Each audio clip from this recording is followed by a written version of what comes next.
record now. Matt Landsiedel, we've now pressed record on YouTube before we press record on the funky little machine over here. I'm so grateful that you're here. Thank you so much. Thank you for having me. So yeah, this to the YouTube viewer, hello. And yeah, we're about to have a conversation about the stigma of loneliness. So without too much further ado, let's crack in. So I'm going to press record. Okay. All right. Everything has turned to red as if I'm recording success. I know, right? There is always that sort of go, oh my God, this is a great conversation, but yeah, there's always that fear that it doesn't record properly. Right. Yeah, right. Yeah. Anyway, as we said before, so viewer Matt has his own podcast, which I'm sure he'll also mention, all about authenticity and for gay men. And yeah, there is something. It's a lot of work to make it look easy. Let me just say that. Yeah. All right. Okay. All right, we good? We're good. All right, so I'll get going. Hey, welcome to Connection Over Coffee with me, Phil McAuliffe, the loneliness guy. Today we're going to have a great chat with Matt Landsiedel from Inspired to Be Authentic, all about the stigma of loneliness. Say hi, Matt. Hello, guys. So this podcast is all about destigmatizing loneliness and promoting authentic connection for gay men globally. It contains content relating to the mental, emotional, and physical well-being of gay men. If that's going to offend you now, if that's going to offend you or anyone else in earshot, now's the time for you to move on. Okay, with all of that said, how about you and Matt go and get us a table where we can chat, and I'll go get the coffee sorted. Okay, then there's the sound of coffees being made. Cool. Yeah. All right. Here you go. If this is the first time you've connected over coffee with me, welcome. I recognize that you may have just taken a huge step in engaging with the thoughts and feelings that you might be a gay man who's lonely.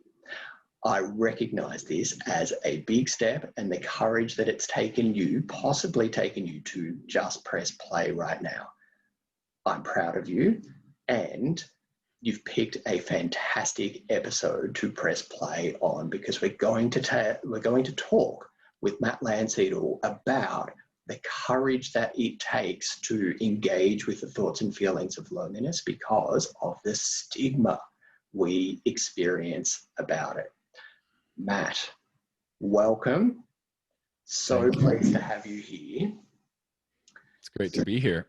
Before we jump into the topic of the day, being the stigma of loneliness, who are you, and why are we going to be talking to you about the stigma of loneliness? All right. So I have a company called Inspired to Be Authentic. My branding came from a moment in time when I asked myself the question, how do I want people to feel in my presence?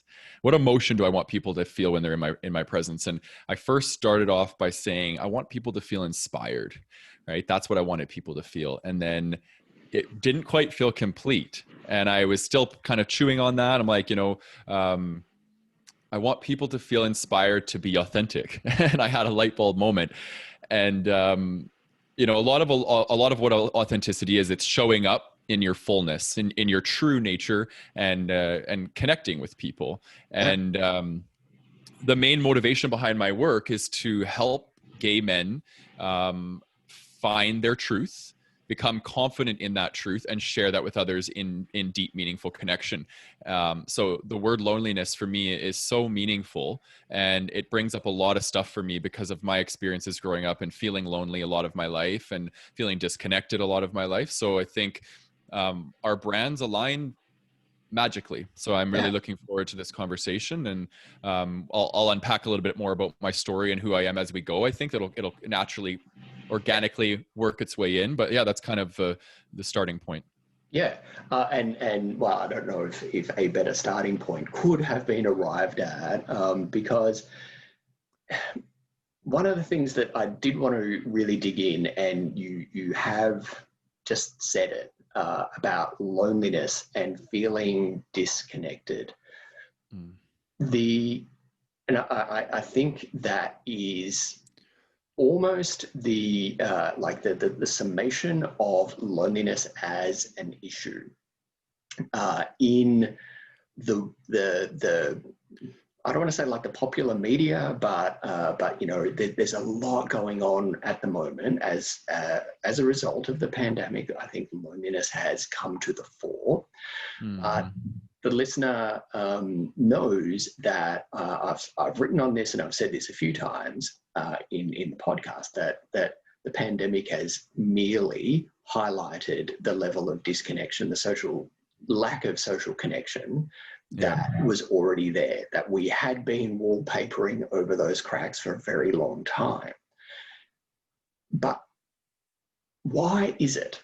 Why is it that when I see, you know, books on the topic and of you know, loneliness, or read articles in the newspaper or see articles online about loneliness, that it's not loneliness that's being talked about, it's connection? Why? And indeed, there's a fantastic book that I've just finished reading by Johann Hari, a British writer, talking about connection and state of connection in civil society right now. And it's called Lost Connections. It's a fantastic book, but probably a handful of times in the book, he says the word lonely and loneliness, but it really is all about lonely and loneliness. Why is that? Why is that? I think just even saying the word loneliness. Do you hear that? No. Yeah, it's weird. It's like it's a loud echoing that's happening. Okay. Let's see if I can turn you down. And if that will... when I talk, it's reverbing off of something in you, and it's coming back at me. So it's making me hear second everything that I say. It's seconding it. I don't know why. That's so strange, because I have my normal setup for my podcast is going. So yeah. Okay. Let me see if I can just fiddle around here a little. All right. Let's see how that goes. Okay. Yeah. Okay. So I'll put my hand up again, so then you know to start here. Yeah. So I think when I even just say the word lonely, there's a part of me that wants to judge that word. And that's the social stigma of the word lonely. It means that there's something missing from my experience, that I have to spend my time in this dark energy, because I'm applying judgment to the word lonely. And I wrote a quote maybe 3 weeks ago that said, loneliness without judgment can be solitude. But the key piece for that was can be, because it's all about how we want to perceive our experience. Do we want to perceive our experience like something is missing, or do we want to perceive our experience like something, as an opportunity to invite something into our experience, right? It just depends on how we look at it. And then when I say the word connection, for me, it's a word that's loaded with hope and opportunity. And I think a lot of people, when they use that terminology, people avoid that. And I think that's beautiful to have this conversation today, because the word loneliness, it's a legitimate experience that we have as human beings. And I think what I would want to break down today is looking at, okay, what's the difference between loneliness and aloneness? Yeah. Is it the judgment of the experience, right? Because either way, you're alone. So anyways, that's kind of what comes up for me when you ask me that. Yeah. And I think, you know, that's a really good way of cutting and slicing it. Because being alone can be a choice. There can be a choice in solitude. Mm-hmm. And indeed, actually it can be inspiring. someone who, goes about, I want to say a quest of something, whatever it is, but, determines that, sets a goal and goes off and does it. Yeah. So, there's something about something potentially inspiring about being alone, and restorative, indeed, restorative.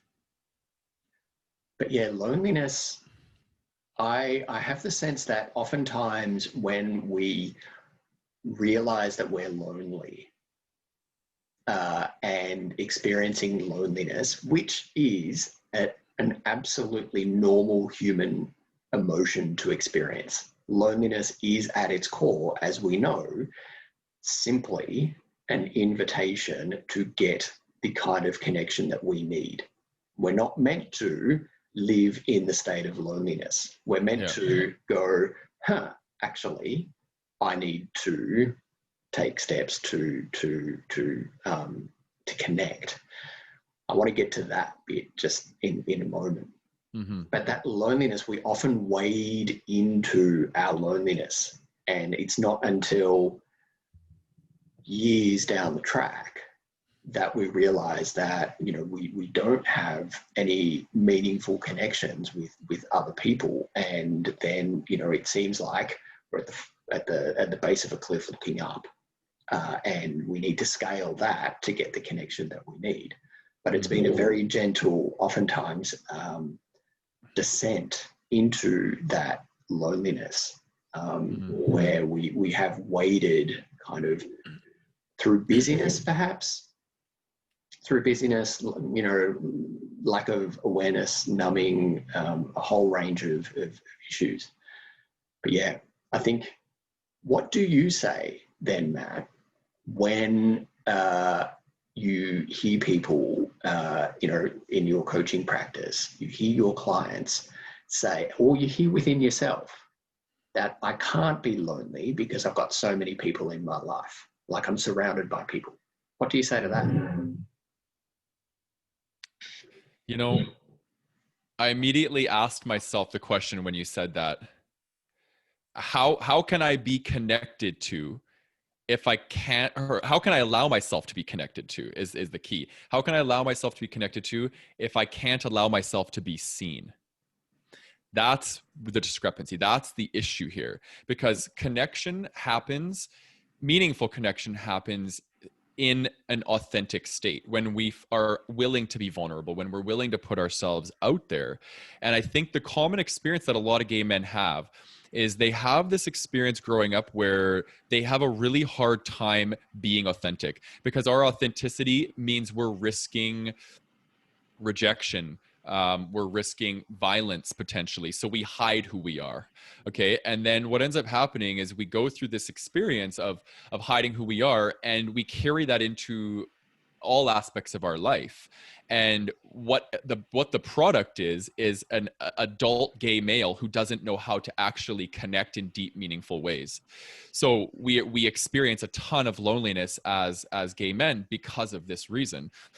And I think the antidote to loneliness is not actually connection, it's vulnerability. Because when we practice vulnerability, we're telling the world that here I am, I want you to relate to me. And everybody relates to everybody when we're vulnerable, because we see the humanness in them. Yeah.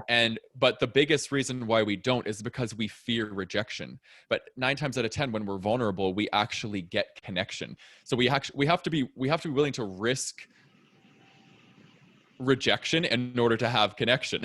Yeah. The rhyme of the day.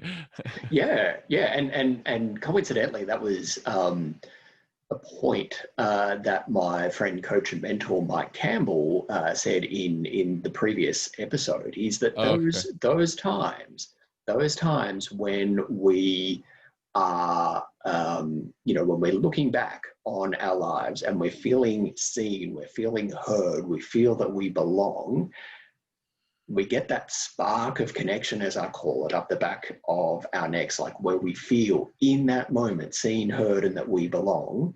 When we look back at times where that has happened, it's because we've actually put ourselves out there. We've been vulnerable. We've spoken a truth. And for gay men, quite oftentimes a really stellar, stunning example of that kind of vulnerability is coming out. Mm-hmm. And being met with love, acceptance, feeling that we belong. It's being seen, heard, and that we belong. Yeah. And not every example of vulnerability is like as a headline, has that kind of headline of coming out the first time, or to ourselves or to others. But whenever we speak our truth, and sometimes that's an inconvenient truth for others, including ourselves. This then goes into a whole lot of issues around being a burden and things like that, which I want to get into, that then prevent us from doing it. But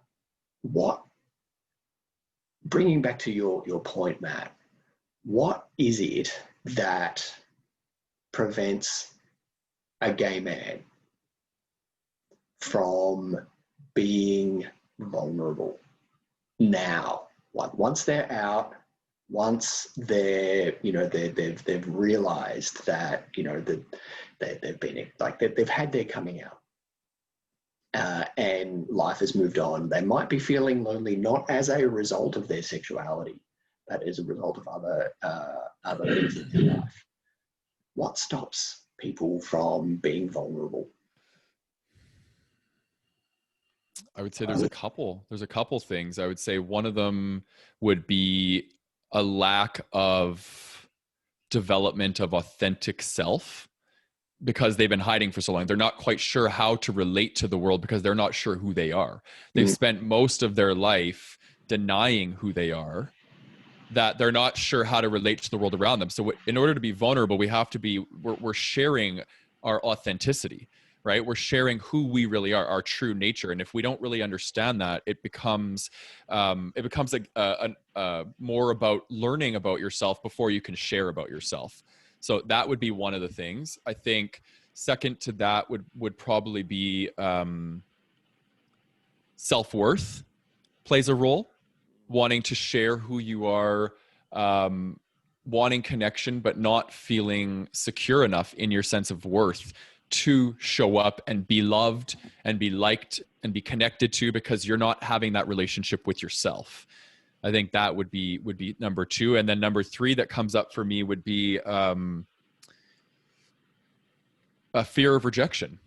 I think that is the most potent, probably the most immediate one that we feel. I think the other two are a little bit more running in the background. And then when you have the fear of rejection, that's like the instinctual thing that pops into our minds before we're about to share vulnerably, that says, don't do it. You're going to regret it. Right. So I think we're led astray by the fear of rejection, but the underbelly of it, that the really the roots of what we want to work on is developing our sense of authentic self and developing a deeper sense of worth. And those things will allow it to be easier for us to show up authentically and vulnerably. I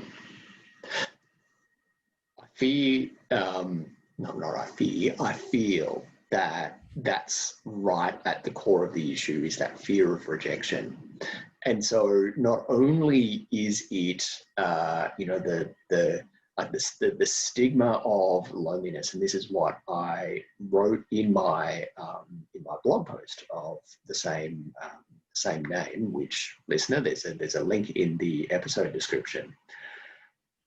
But at its core, I believe that loneliness and admitting that we are lonely goes to our worthiness. Yeah. And Matt, I know you do an awful lot of work around shame. And worthiness is quite often a like goes hand in hand, a lack of worthiness goes hand in hand with feelings of shame, Yeah. and responses to those feelings. How is how is loneliness for you connected to lack of worth? How is loneliness connected to lack of worth? Mm.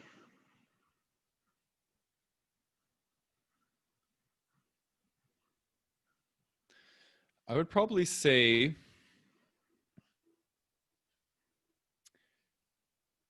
it comes back to the quote, right? Or the question. How can you allow yourself to be connected to and or loved if you can't allow yourself to be seen, Yeah, right? So when we're feeling like we're not worthy, the last thing we want to do is put ourselves out there for connection, and we experience loneliness. It's kind of a triangle, yeah, right? It's like here's our lack of worthiness, here's our loneliness, and then when we try and go up to establish connection, we can't make it. We don't have that foundation to kind of get to that place. So I would say they're directly related. They're directly linked. yeah, yeah. And I could not agree more, because as I said in that blog post, loneliness, in admitting that we are lonely, is admitting on many levels, indeed probably every level, that we are a human who is unworthy Mm-hmm. of connection. And of course, that's not true. Of course, that's not true. Like when we say it out loud and can analyze it with a reasoned mind, but that's the feeling. That's the feeling of loneliness by saying, and I remember saying this in a previous episode of the podcast, coming out, admitting out loud that I was lonely, that I do still, as a human, feel and experience loneliness, was harder, had more stigma to it than coming out as gay. And we are, as a society, as a human, like we are, like we must have that connection. We must be connected, because if we're disconnected, we're vulnerable. And there's that vulnerability word again. But yeah, like as you said, we need to be vulnerable to then come back into that state of connection. And that vulnerability is indeed that huge hurdle that we fear. What stops us from taking? I'm going to go with that hurdle thing. What state takes us from taking a run and jumping over that hurdle? The hurdle of what? What's the specific hurdle that you're speaking Yeah, of? yeah, like the hurdle of like going, okay, I'm lonely. I've realized that I'm lonely, and the way back to the way back to connection is about is having to admit that I need more connection in my life because I'm lonely. Yeah. Uh, Okay. I'm with there you. is that hurdle, Mm-hmm. and it can be surmised under the term vulnerability. But I want to Yeah. dig into that term a Yeah. little more. Yeah. I'm picking up what you're putting down. What comes up for me is the word neediness. The word neediness is the judgment of loneliness. We apply that label to lonely people, and we then apply it to ourselves, that lonely people are needy and they have needs. And when we're in a place of underdeveloped self-worth, having needs triggers the shame we have about having low self-worth, because when we are worthy, we also apply a judgment that we don't have needs anymore, that all of our needs are being met because we're worthy, we're confident, we're all these things.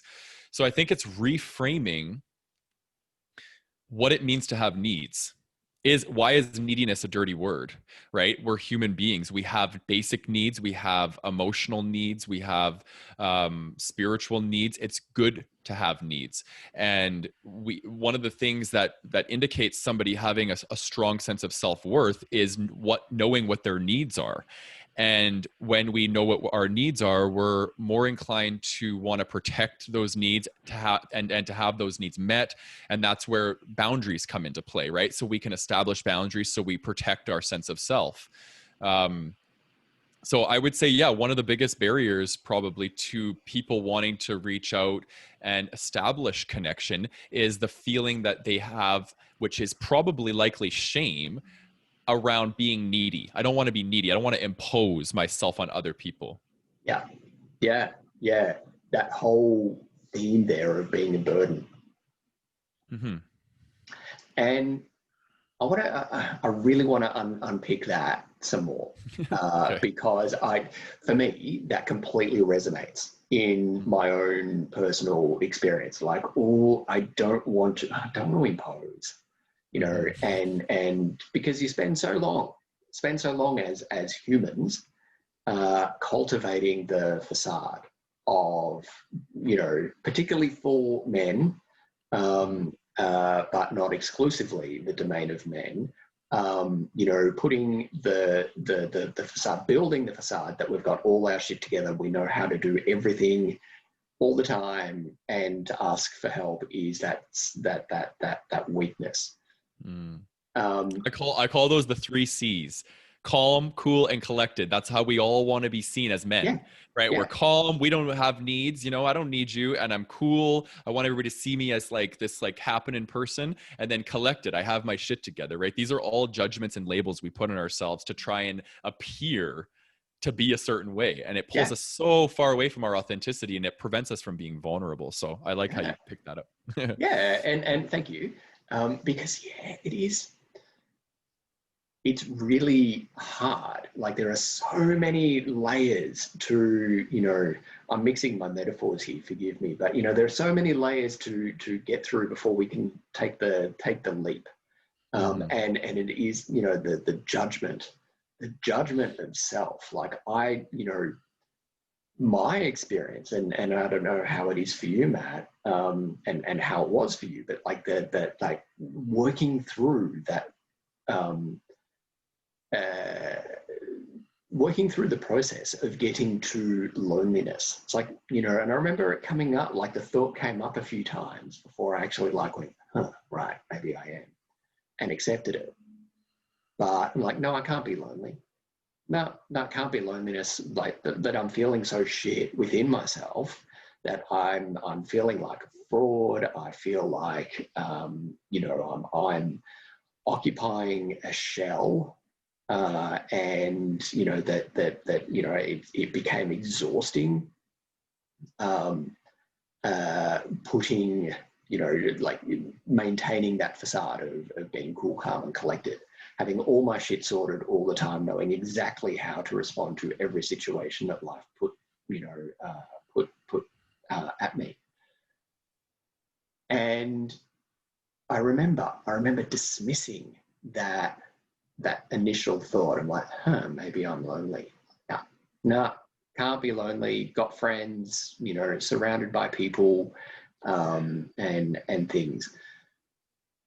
I'm just thinking, of the listener here, and the experience that he might be having of, not only like getting to this place of like sitting and having coffee with us, and having, and beginning to think and feel through those thoughts of loneliness. And I imagine, listener, you are, and viewer on YouTube, you are very well acquainted right now with the feelings that you have within yourself that, what to do next in order to feel that connection, to get that connection. What I want to ask there then is, why do we, or how do we, Matt? And by asking how do we, specifically, how do you work through those feelings of, I guess, inadequacy, the neediness, the perception of being needy, the perception of being a person who is of less worth. How do you, when you experience loneliness, how do you work through those? Oh my God. There's so many answers going through my mind right now. I'm like, how do I organize it? How do I organize it? My ADHD brain is going crazy. Okay, so let me try and unpack it all. Yeah, there's so many ways to approach this. So the first thing I want to say is that I'm a total recovering perfectionist. Okay, so I used a maladaptive strategy to deal with the inadequacy, to deal with the neediness, to deal with all these things. I perfected my environment. I controlled people's perceptions of me. I was a master people pleaser. I did all the things to prevent myself from having to sit with the inadequacy, to sit with the shame, right? So the first step in doing this work, and I'm still doing it. I'm by no means like a healed guru or anything like that. I'm still doing this work and I'm walking along the path. I just happen to have people that I walk along the path with now because I'm vulnerable, right? And I allow people to connect with me in my inadequacy, in my shame, in even the way that my perfectionism expresses itself. So, but one of the best things that we can do in this work is align to our body. A lot of us as gay men, we're very connected to our sexual body, but we're not connected to our inner emotional body, and they're completely two different experiences of our body. And so the mind for us is the experience that we have of I'm not good enough, I'm not this enough, I'm not that enough, and we're constantly critiquing ourselves, we're constantly judging our emotions. And we're pushing them down. Okay. And when we push our emotions down, we're pushing them down into our body. So we need to have a relationship with our emotional inner body, and we need to be able to connect with that. So I would say one of the first things you want to do when you're wanting to allow yourself to have more connection in your life is to learn to connect with yourself, because you can only connect with people as deep as you've connected with yourself. That's Yes. the law. That's a law of consciousness. You cannot get around that one, okay, unless you're being fake. And that's what a lot of us gay men do. We walk around being inauthentic, thinking we're connecting with people. And then at the end of the day, we feel so disconnected from people because we're not letting people actually see who we really are, Yeah. right? So when we allowed ourselves to be seen, that's when we're like, wow, like this person gets me. And that's when we step into things like alignment, and we start to attract people by being who we are. We attract people that are like attracts like, right? So and then once you've established this sense of connection to your inner emotional body, you're going to start to notice that you're going to have more presence, right? And presence is the key to being authentic. And before I answer, I always align myself to my body. And I'm like, what is my body feeling like it needs to say right now? And that's why I take moments to pause before I speak, because it gives me alignment. And then from that place of alignment, I'm able to share. So the relationship with the body is key. Like I could not have done this transformation if I didn't find stillness, even if it's just 5 minutes of stillness every day, to connect with your body and feel what it's resonating. Because your truth, your brilliance, your intelligence, your essence, your everything that you are is in your body. And the mind is just this mechanism of distraction that takes you away from that. And I don't want to label the mind as horrible, because the mind is good for problem solving, reading, articulating, like all these things. But we can't have an imbalance between the two, or else we lead with ego and we find ourselves disconnected and lonely. Yep. Yeah. Yeah. I think I've just thrown my neck out from nodding so much. It really, wow, because that really plays into something that I talk about when I talk about connection. So, of my 3 themes in my work, there's loneliness, authenticity, and connection. And, connection is not equal. And, when we as people hear that, the antidote to loneliness is connection, we often can run to connection to other people. We can run to connection with our community, and that's great. That can scratch the itch of connection. But Matt, what you just said really plays into the first of the three pillars of connection that I call them, and that's connection to self. Because unless we are truly, authentically, warts and all, light and shadow, the good bits, the bits that we hide from the world, truly, authentically ourselves, every other bit of connection thereafter is not, I don't want to say fake, but it's not genuine. It's not 100% real. And it continues to paint, construct, whatever, whatever verb we want to use there for maintaining the illusion, keeping the facade going.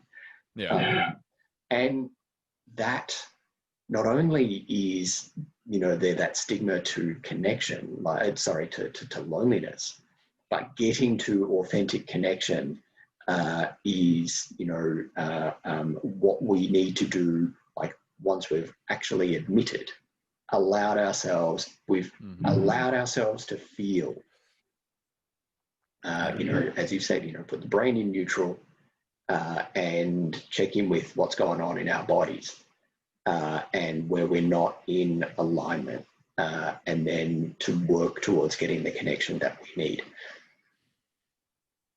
That's brilliant. That's brilliant. And my mind now is whirring at 1,000 miles an hour. And how do we, Matt, in working through the stigma of loneliness, knowing that we need to be vulnerable, knowing that we, vulnerability sounds wonderful. It's noble, it's inspiring, it's beautiful when we see it in others, but it's so hard to do in ourselves, right? How do we do vulnerability? That's a loaded question, but how do we do vulnerability if we're to work through the stigma of loneliness? And, what do we say? What do we do?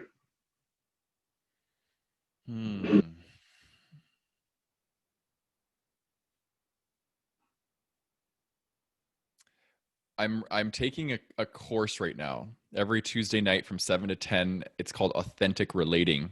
And I'm learning a lot. I'm being reminded of a lot. My background is in counseling, so I know a lot of this stuff, but I don't know a lot of this stuff right here. Right, it's good to bring it back down into myself. So I would say there's a couple things that stand out for me, and I would say one of them is going to be welcome everything. It's a principle in authentic relating. Welcome everything. The thing about vulnerability is we don't want people to see our shadows. We hide these parts of ourselves, and we first have to make peace with them within ourselves. So welcome everything that comes up, and try not to judge it. I would say that's the first thing. And with vulnerability, it's really important to reveal to yourself first. Oftentimes we lead with a vulnerable thing and we just lead with it. We don't reveal it to ourselves first. And then we might experience some repercussions of that. And we call it like the vulnerability hangover, Yes. Right? We share too much, we overshare. And then the next day we're judging our experience. So I would say reveal to yourself first and go at a pace that feels comfortable for you. And a way to look at it is we have three zones. We have our comfort zone, our learning zone, and our anxiety zone. And oftentimes when people first start learning this work around authenticity and vulnerability, it's like they think that they're in the vulnerability Olympics and they have to like hurdle all the way to, from their comfort zone into their anxiety zone. But it's about taking steps that feel safe for you. Yep. And checking in with yourself. So make a disclosure, then check in. What's happening in my body, right? What's happening in my mind? How is my mind trying to judge this experience for me? And pull back and be patient with yourself, be gentle with yourself, and always stay within your learning zone. And if you go into your anxiety zone, I always say whenever I have a disclosure that's too heavy or it feels heavy, I always find someone who's very safe my best friend, and I connect with them, and they help bring me from my anxiety zone back into my learning or comfort zone, so I can reestablish myself, my sense of self, right, and feel safe again. Yeah. Mm-hmm. Can I just press pause? Mm-hmm. Hold on. All right. So, Matt, that answer was brilliant. And of course, I mean, in saying it out loud, it becomes like it is a self-evident truth that, you know, to be vulnerable, you need to, to work through the feelings of loneliness and accept the loneliness, and then come back to authentic connection with ourselves, with other people, and with our community, however we define community. How, like, to do that is to be vulnerable and opening our mouths and saying something, and sharing our story, sharing our experience, risking, it feels, the judgment of ourselves and from others. How can we identify the person who has, like you said, you know, I need to speak with my best friend. But when we're lonely, and, you know, you can feel that, and I'm going to write on this. I've been doing a bit of thinking about this over the past few weeks. But when we're lonely, we turn into self-saboteurs. Mm-hmm. We become arsonists who burn bridges left, right, and centre. And, you know, the bridges to other people. How can we, I guess, reach out, and how do we identify and then reach out to someone in our lives who we can go, you know what, I'm not cool, calm, and collected. I'm actually deeply unhappy. I'm deeply, like, I feel shit. Mm-hmm. You know, that could be the extent of the language that we could put around it.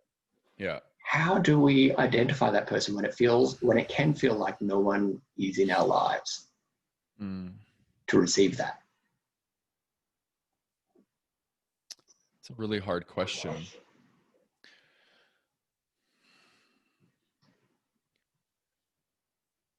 You know, what comes up for me is the tagline for my business, or one of the taglines. I love me a good tagline, but one of the taglines is, if we own who we are, we'll attract what we need. Okay.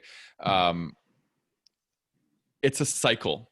These people that are excessively lonely because they're not allowing themselves to be seen, there comes a point where you have to stick the stick in the spoke, and you have to stop it from spinning. Okay, that's the courage. You have to align yourself to courage to take that first step, to allow yourself to be seen, so you can have connection. Right? It's like, what came first, the chicken or the egg? You're in that predicament. So it's the only way out of that predicament, the only way out of your loneliness, is to establish enough courage in you to reach out to somebody. And if we're talking about identifying people in our lives, listen to your intuition. Listen to your body. The mind is going to have every excuse and every reason, which is the ego, of why you should preserve your self-image, why you should hold on to this cool, calm, collected persona, right? You'll have every excuse in the mind to do that. So that's why we need to draw our attention away from the mind. We don't stop the mind. This mind will not stop. It's just a hamster wheel that's always going, and we get good at drawing our attention away from the hamster wheel and bringing it down into the presence and the truth of who we are, which is residing in our body. And that's part of that is our intuition. And when you draw into that, you will naturally align to people who are ready to receive your truth, because you're resonating in the energy of no longer continuously judging yourself, right? When you judge yourself, you're attracting people into your life that are going to reflect back to your own inner experience of yourself. So you'll reflect back to people who are going to judge you. So when you stop judging yourself, you're going to naturally attract people who are ready to resonate with self-compassion, Yeah. Yeah. be more vulnerable and authentic. So again, my answer to most problems I'm finding, it's like, it just seems so, my counseling seems so easy lately, because it's like, just go into your body, just go Yeah. into your body. And now the work I'm doing with a lot of people is training them and showing them how to make this journey going down into their body. And the very first book that I wrote is called Be the Space. And it's a loving guide to creating inner space through present moment awareness. It's basically my journey from head to heart and how I did that, and teaching people the recipe that I use to make that transformation happen. And it's been about a year since I've made this transformation, and my life's completely changed. Yep. I am so aligned right now that I just naturally, things come to me when I need them. I don't have to really be pushing for it or using resistance or control or any of these things. It just, I'm so aligned because I'm living my truth, that things come when they're meant to come, and they're so fulfilling because the universe knows what I'm about, because I'm living with the most authentic aspects of who I am. So, yeah, that's a long-winded answer, but hopefully that answered it. No. I don't. No, it wasn't a long-winded answer. In fact, it was tremendously inspiring. It was tremendously inspiring, and Thank you. And I recognize that it is one thing to give that answer, but it's quite another thing entirely to do that answer. Oh yes, yeah. And at the point, at that point, it gets to the point where, we can perceive, we can read, we can listen, we can watch, we can consume information, but at some point, and this has been the topic of the last two conversations, or the last three conversations on Connection Over Coffee with the Loneliness Guy, has been switching from awareness to the doing. And so, Matt, what was, it wasn't long-winded at all. It was actually beautifully succinct. Was, the summation of what has been, I'm sure, an absolute shitload of work within yourself. Yeah. And it's awesome that you're then showing other gay men the way, or not the way, a way to to getting back to themselves. Yeah. You know what it was for me? I stopped doing. A lot of people, what can I do to not be lonely? What can I do? Everything's about doing. We live in such a masculine driven culture that the masculine energy is so dominant that we think we do our way out of everything, right? Yeah. And a lot of this work is about being. Connect to the divine feminine, connect to the beingness, connect to your five senses, root yourself into the earth. These are the things that are really so effective in this work. Is the opposite of what we think we need to do. We're all hustling around, hiring coaches, hiring therapists, reading this book, doing this, doing that, and that has its place. Don't get me wrong. 50% of the place is that work. The other 50% is beingness and allowing the integration of all that work to take place and to take root.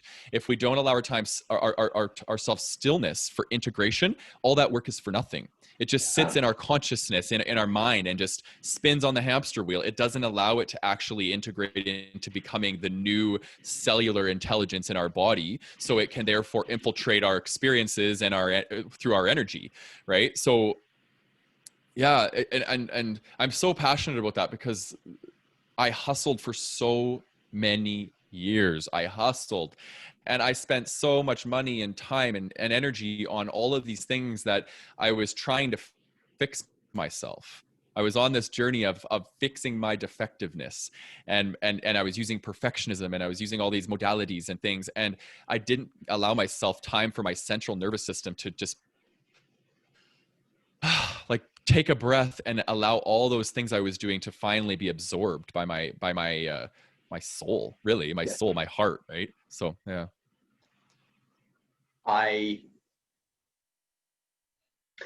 That sound there, I don't know if that came through, but that was the sound of my mind being blown, because You're hilarious.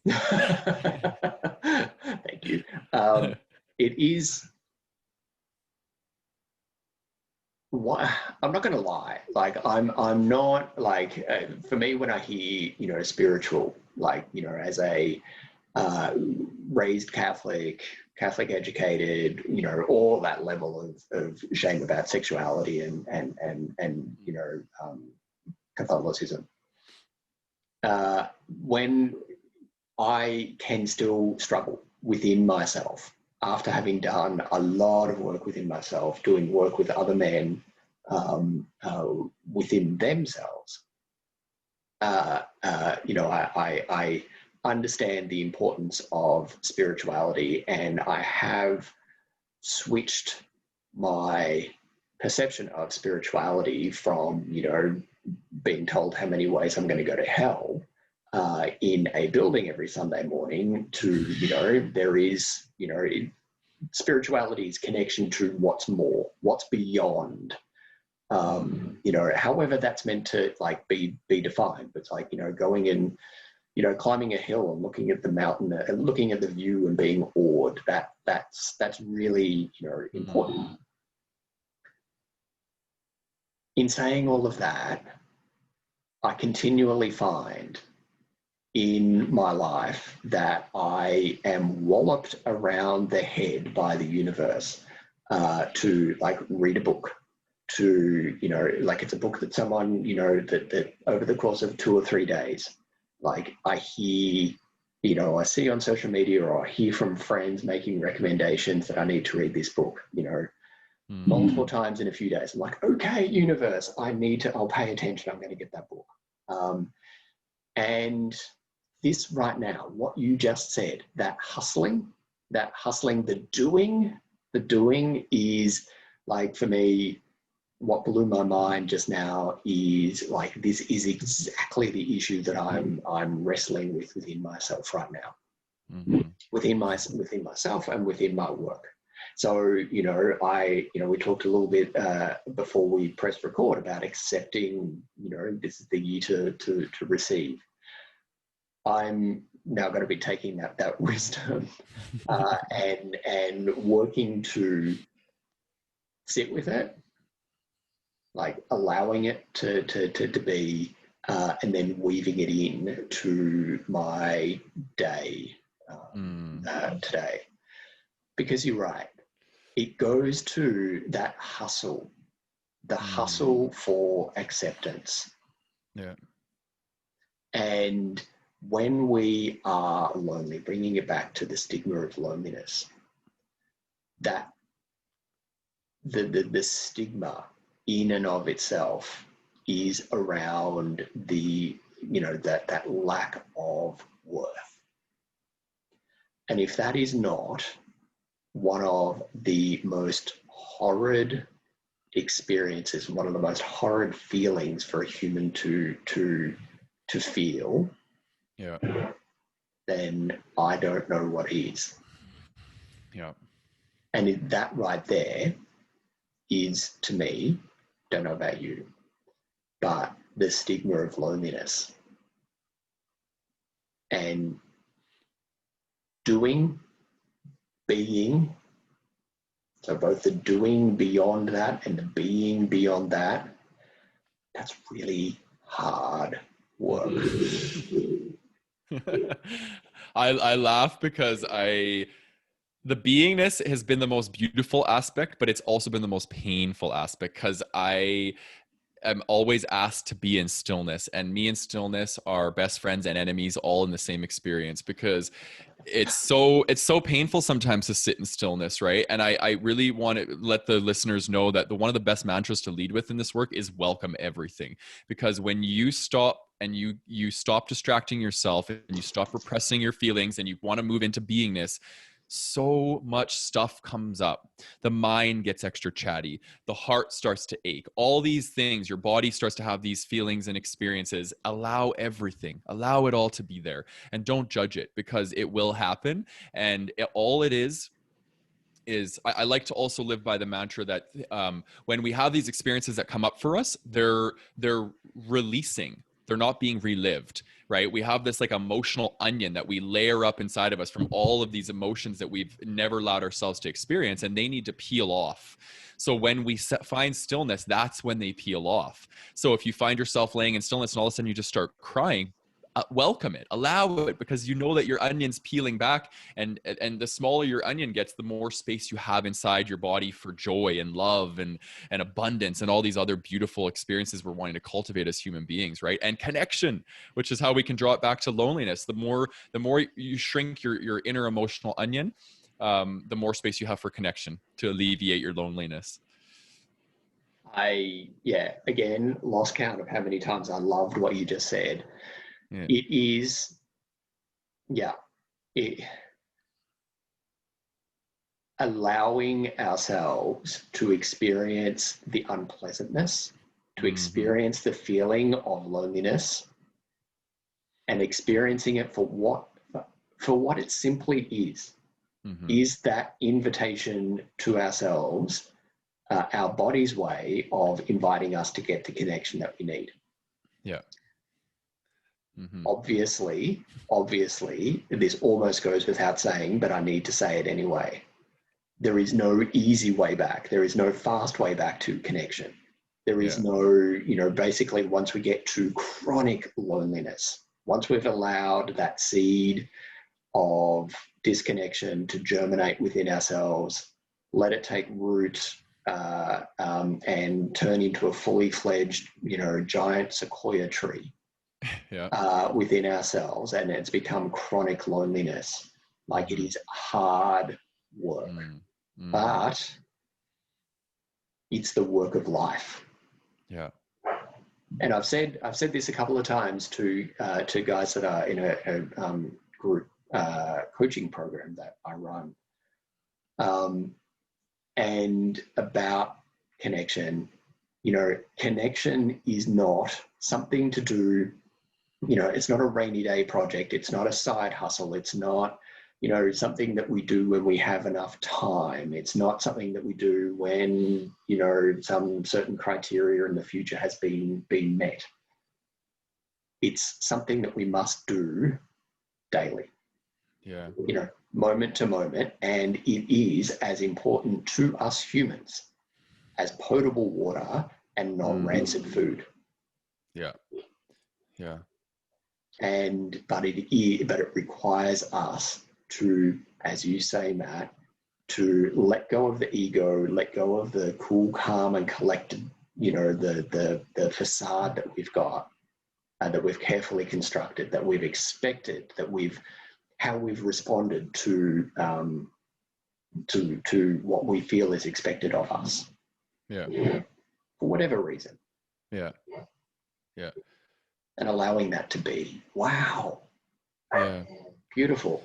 Yeah. Loneliness is like a sign that your body or your mind is giving you that it's time to tend to something within, right? And oftentimes I would say the best approach is to tend to it within yourself and then seek out connection after, right? If we're not tending to the thing that's there and we're just looking for somebody else to tend to it for us, that sometimes can backfire on us, right? So it's important to have both. We're biologically and neurobiologically hardwired for connection, so we need that as well, but we're also neurologically hardwired to need to tend to us as well. So it's nice to have both in your toolbox for sure. Yeah.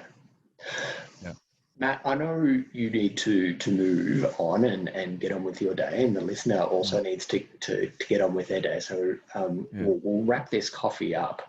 But this has been absolutely beautiful. I've just really enjoyed is paying, is understating this conversation enormously. But before we move on, how can the listener find you? So everything is on my website. So if you just go to Matt Landsiedel, MattLandsiedel.com, everything's there. I'm on Instagram at Inspired to be Authentic.